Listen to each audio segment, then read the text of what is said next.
Hey guys, subscribe for daily content. And if you're shopping for gear, make sure you check out the description for the newest items at some of the very best online retailers. There's also links for some of the items that I personally recommend. Thanks! What's going on YouTube? Metal Complex here, and today I've got a very interesting budget knife review / knife overview to share with you guys. This is the Buck HiLine cleaver made out of D2 steel and a combination of steel for the frame lock, subframe lock, whatever you want to call it, and aluminum. Very cool, very interesting. This is a very inexpensive knife, and it is available right now. I will link it right down below so you guys can check it out. Thanks to Chase for sending this in for me to take a look at. I really appreciate it. It'll go back to Chase when I'm done.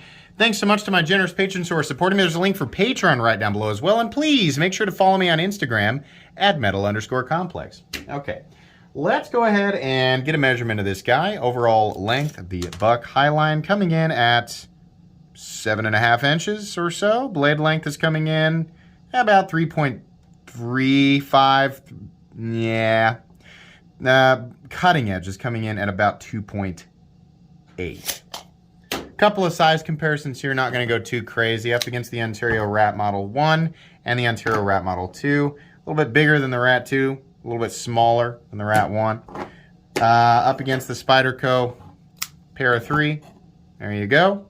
And last but not least, let's go ahead and do the Benchmade Bug Out. Similar in overall size to the Benchmade Bug Out. It's just a little bit thicker and heavier. Let's go ahead and do carry profile up against the Spyderco Para 3. You can see here it's thinner in frame, but then you get up to the overlays, and that creates some additional thickness. Not really that big of a deal, though. Length and height up against the PM2 and Para 3. You can see here it is coming in shorter than the PM2, about the same length as overall as the Para 3. Maximum height lower, even with this being a cleaver and a flipper, right? Even between the two.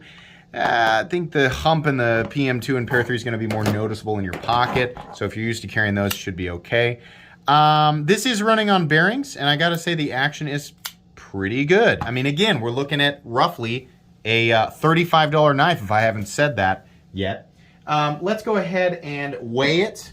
The front scale here, a lot of people say, it's aluminum. You can't do aluminum. You can't do a frame lock out of aluminum. You're right, you can't. This part over here is steel. You can actually see the difference in the color, right? This part's steel, this part's aluminum. That's going to keep structural integrity, at least as much as they need with the front scale, and reduce weight a little bit. Now it still comes in at, gasp, 3.92 ounces. Oh my gosh, it's really not that big of a deal. Ratios aren't perfect, but yeah, as long as you're not running around in athletic shorts with this thing in your pocket, you're probably going to be okay. But that's up to the individual, right? Preferences are preferences. Let's go ahead and do a hardware check. Get out my tools. As per usual, my tools are very inexpensive and very recommendable. You can find them right down in the section of my description that talks about the tools I use on this channel. The pivot is going to be a T8. These overlay screws are going to be T6. And so when you take off this overlay right here, there are additional screws that hold in the pocket clip, and you can tell because if you can see in there, you can see the bottom of the screws going through the frame, right? So, and then there's probably, there's going to be a couple pieces of additional hardware holding in the back spacers. So it's not going to be that hard to take apart. You're just going to be working with a lot of screws. Make sure you have quality tools, not cheapies like this stuff. Well, I got a bit set for $5. It's going to fall apart. I guarantee it. Make sure you have quality tools, and make sure you have a place to keep your hardware, and you should be okay. All right. So right off the bat, we have another cleaver here, which I think that's the one thing that they're really behind on with this design is the cleaver thing. Now, some people still like cleavers, but let's be real, that trend is kind of like where people are like, is a cleaver utilitarian? Right? And I remember being there. I think I'd rather have more of a, Wharncliffe, more of a sheep's foot, more of a drop point, right? Those are, in my opinion, more functionally advantageous blade shapes. But, for some people it looks cool, so yeah, knock yourself out, right? It still has a tip, kind of, so you can still get in there and dig around. Everything else, though, is very, you know, Buck trying to, hey, you know, we're knife people too, we're modern enthusiasts too, and they did a lot of things that I think are really cool here, like the contoured G10 overlay, which looks really nice, and the contrast with the bronzed hardware, again, really nice. Like the shade of gray that they have applied to the aluminum scale here. And you know what? I don't even mind the fact that it's a steel frame lock because of the way that this is laid over the top of it, right? And again, I can't complain too much because it's a $35 knife. The detent, pretty good. The action, pretty good, right? When I think of Buck, this is not the type of knife that I think of. A lot of people are going to say, when I think of Buck, I think of USA made. You know, I guess I was kind of mocking you there, but I also agree. Yeah, I do, right? So this is not a USA made Buck, right? There are a lot of companies out there that used to be 100% all USA made, and they aren't anymore.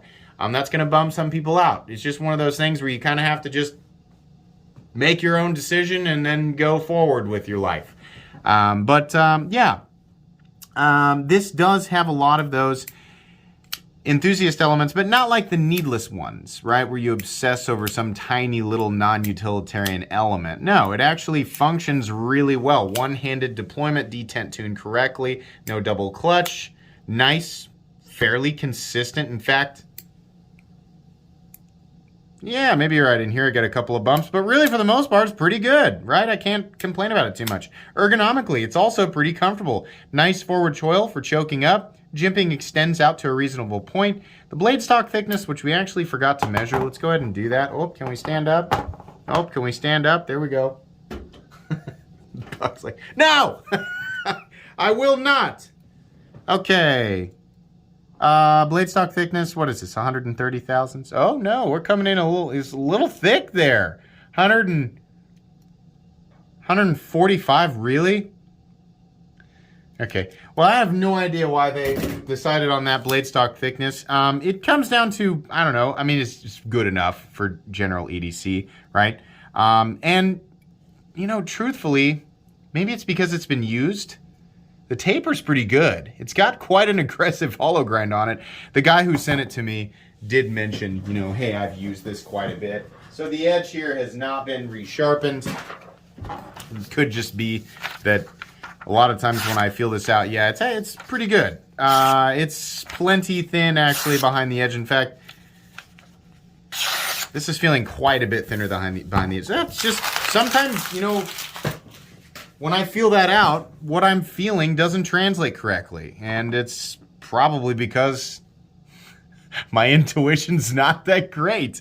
Or the senses, like the information that's being sent from my fingertips to my brain is just getting, you know, imagine like a old Western scene, right? And the information, there's a guy with a horse and buggy, and he's like, ah, and he's being chased down by gunmen, and they're like, get at it. It just it didn't make it, is what I'm saying. It didn't get, the information did not get transferred correctly.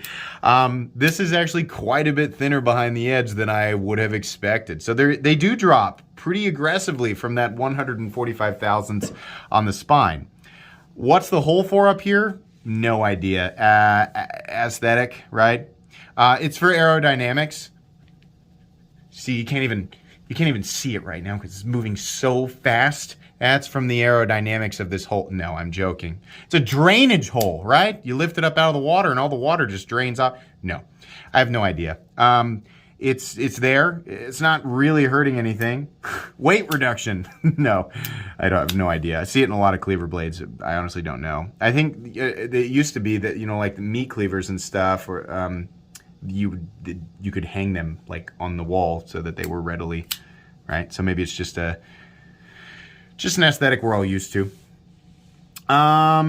Everything, you know, the edge is it's a little bit wonky. Perhaps it's been this looks like factory goofballness, right? Kind of up, down, up, down. It's okay. It's not terrible. It's not the worst I've ever seen. I think this has been resharpened a time or two. In fact, you can see back here evidence of that. It's been resharpened a time or two by the owner. But it looks like the initial factory line was probably not perfectly straight, and I kind of expect that. Again, it's a $35 knife. How much am I really going to complain? Blade Steel's D2, which is pretty good. I have no problem with that. I also like the tumbling on the blade. I think it looks really nice. Really, it's the contrast between, it's like the coppery bronze of the backspacer, which is, this is a nice backspacer. You know, it's not perfectly, I think maybe they did that on purpose. It's not perfectly flush on both sides. I think it's nested a little bit lower than the frame, and that's fine. Looks good. Hardware looks good. I like that. There's a lanyard hole back here. Which I, increasingly am kind of thinking it shouldn't, the lanyard holes in my book are no longer welcome on the frame. I know I'm going to get into arguments. We need to transition permanently to lanyard bars back here that are totally, lanyard holes are second place. Sorry, silver medal, silver trophy. You're never going to get the gold. The gold goes to the pocket clip. We should have full priority on the pocket clip. The pocket clip should be able to be wherever it wants to be, wherever the designer wants to be, right here. We do not need to be making room for giant lanyard holes. Give them a bar back here forever. There you go. We don't need it. This is ridiculous. However, the pocket clip actually allows this to carry pretty deep. So there you go. And honestly, the pocket clip is pretty good. It's just straight, really, really shallow, and then a bill that rises enough to slide in and out of the pocket.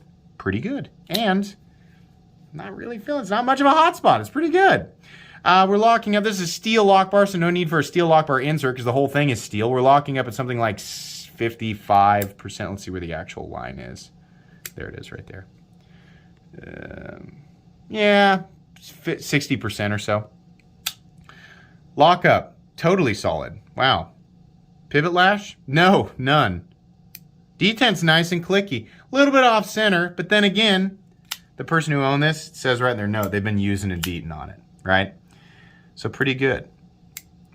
No detent lash either. Yeah, I'm pretty impressed with this. I'll tell you what. Had this been a drop point blade and not a cleaver, like, I'm sure that this will appeal to probably exactly the audience that they are targeting. You know, this is probably a decent move for them.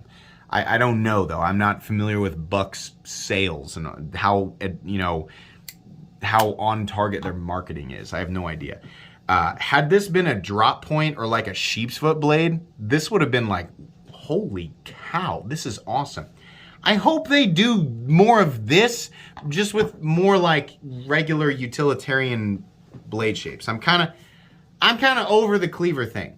And in pretty much every situation, because again, like a lot of people say, well, kitchen stuff. Well, if you lay this down straight, the only part of the blade that touches a flat surface is up here. So no, that doesn't work. So food prep is no, that's just going to be super inconvenient. A sheep's foot, a Wharncliffe, or a drop point blade will be more utilitarian in literally any circumstance. I'm sure there'll be one person arguing, well, in this very specific and unlikely, okay, fine. But in, the other 999,999 circumstances, the cleaver's just not going to be the optimal choice, right?